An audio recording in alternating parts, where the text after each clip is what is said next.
Shailkupa viral কাঠের bridge দেখতে এসেছিলাম। দেখতে এসে আরেকটা জিনিসের সাথে পরিচিত হয়ে যাচ্ছে, সেটা হলো হরেক রকমের চা পাওয়া যায় জায়গা। এখন ভাইরাল জিনিসের পাশাপাশি যদি আরেকটা জিনিস ভাইরাল না হয় তাহলে তো কেমন হয়ে যায়। এখন কথা এবং কাজের সাথে কতটুকু মিল আছে সেটা পরীক্ষা করার জন্য আমরা সেই চায়ের দোকানের উদ্দেশ্যে রওনা করলাম। দেখা যাক ওই ভাই আমাদের জন্য কি চা বানায়, আসলে নামে না কামে সেটাও দেখার বিষয়। চলুন তাহলে বেশি দেরি না করে চায়ের দোকানে যাওয়া যাক।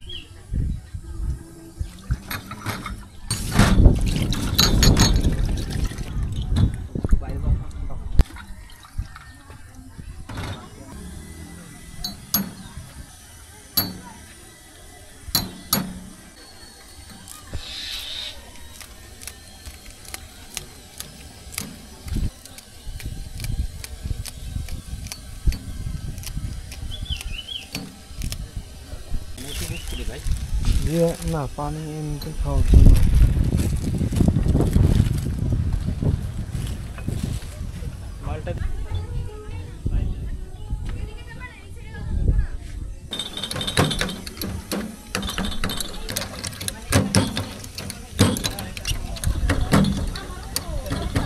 জি জি জি, আমার হেভি লাইসেন্স আর একজন ড্রাইভার।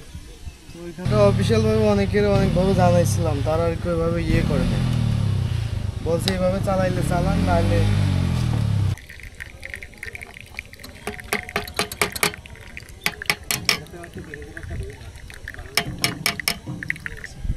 জুম করে টানে দেখতাম যে কত কি হয়। কোনটা ভাই? এইদিকে না না, এটা এটা এটা এটা। হ্যাঁ, আপনার কোন দিক দিয়ে আসছে? আমরা যে এই সাইড যাইছে ভাই।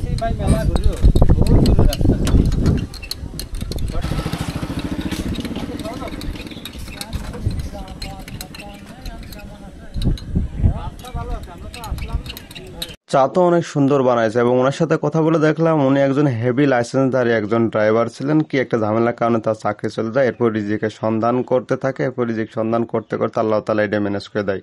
সব জিনিস দেওয়ার মালিক আল্লাহ তাআলা, এটা বিশ্বাস রাখতে হবে আমাদের। এবং তিনি অনেক সুন্দর চা বানাইছে এবং যারা কাঠের ব্রিজে আসবেন, শৈলকুপায় কাঠের ব্রিজে যারা আসবেন তারা পাশাপাশি এই চায়ের দোকান থেকে চা খেয়ে যাবেন। নিশ্চয়ই আপনাদের ভালো লাগবে, কম টাকায় ভালো চা খেতে পারবেন এবং সুন্দর এই জায়গার ভিউটা আপনারা দেখতে পাবেন। ভালো থাকবেন, সুস্থ থাকবেন।